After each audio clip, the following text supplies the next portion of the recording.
Belajar atau pembelajaran merupakan perubahan dengan proses dan hasil yang relatif permanen dalam perilaku sebagai bentuk dari pengalaman. Belajar itu merupakan akibat adanya interaksi antara stimulus dan respon. Seseorang itu bisa dianggap telah belajar kalau dia dapat menunjukkan perubahan dalam perilakunya.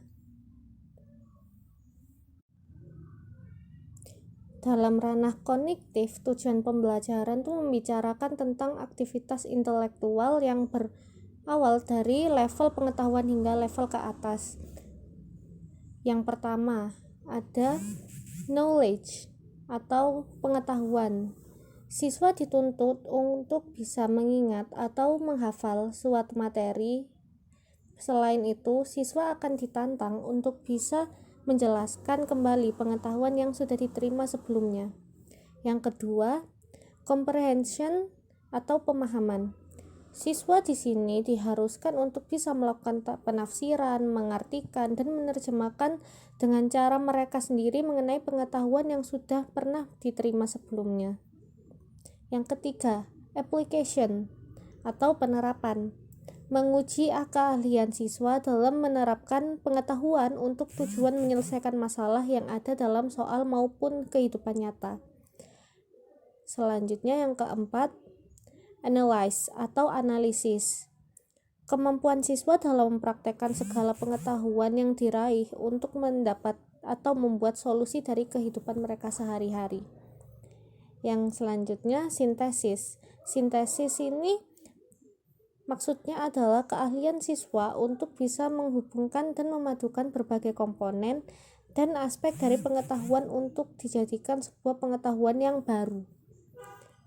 Selanjutnya ada evaluation, keahlian siswa untuk menciptakan atau memprediksi keputusan dari sebuah persoalan atau mengetahui yang telah dipunya.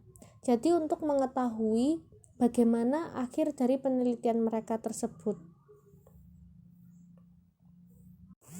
Selanjutnya, karakteristik pembelajaran. Karakteristik pembelajaran memiliki 3 hal. Yang pertama adalah adanya interaksi antara guru dan siswa sebagai salah satu sumber belajar. Yang kedua, kegiatan belajar dilakukan untuk mencapai tujuan dari pembelajaran yang mereka laksanakan. Dan yang ketiga, pembelajaran memusatkan kepada bagaimana siswa itu belajar, bukan bagaimana apa yang siswa itu pelajari. Jadi proses itu lebih penting daripada hasil yang mereka peroleh nanti. Untuk metode, banyak metode yang bisa kita gunakan dalam proses pembelajaran. Seperti yang pertama, pesan. Siswa dapat belajar ketika melihat lingkungan mereka, guru mereka dalam berperilaku, dalam memberikan penjelasan. Mereka bisa melihat pesan-pesan dari apa yang guru mereka pelajari. Yang kedua, manusia. Sama seperti pesan, manusia satu dengan manusia lain itu bisa menjadi metode pembelajaran satu sama lain. Yang kedua, bahan. Jika ada manusia, maka perlu ada bahan, seperti buku-buku ataupun lingkungan sekitar. Alam itu juga bisa menjadi bahan kita untuk belajar. Yang selanjutnya, peralatan. Peralatan di sini bisa berupa apapun. Bisa berupa alat tulis yang kita gunakan untuk belajar biasanya. Selanjutnya, lingkungan seperti yang saya bilang tadi, manusia, bahan, peralatan itu bisa masuk ke dalam lingkungan. Selanjutnya, sumber penerapan. Di sumber penerapan ini ada 2 hal yang perlu dicermati. Yang pertama, sumber belajar yang terencana.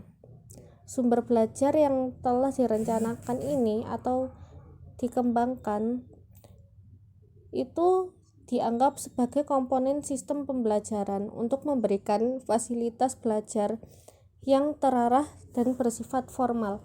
Jadi seperti yang KTSP dan RP dan K13 itu adalah contoh dari sumber belajar yang terencana. Selanjutnya ada sumber belajar yang dimanfaatkan. Sumber belajar yang dimanfaatkan ini sumber-sumbernya tidak secara khusus didesain untuk keperluan pembelajaran, namun dapat ditemukan, diaplikasikan, dan digunakan untuk keperluan belajar. Jadi alam itu tadi, itu adalah sumber belajar yang dimanfaatkan, tidak terencana.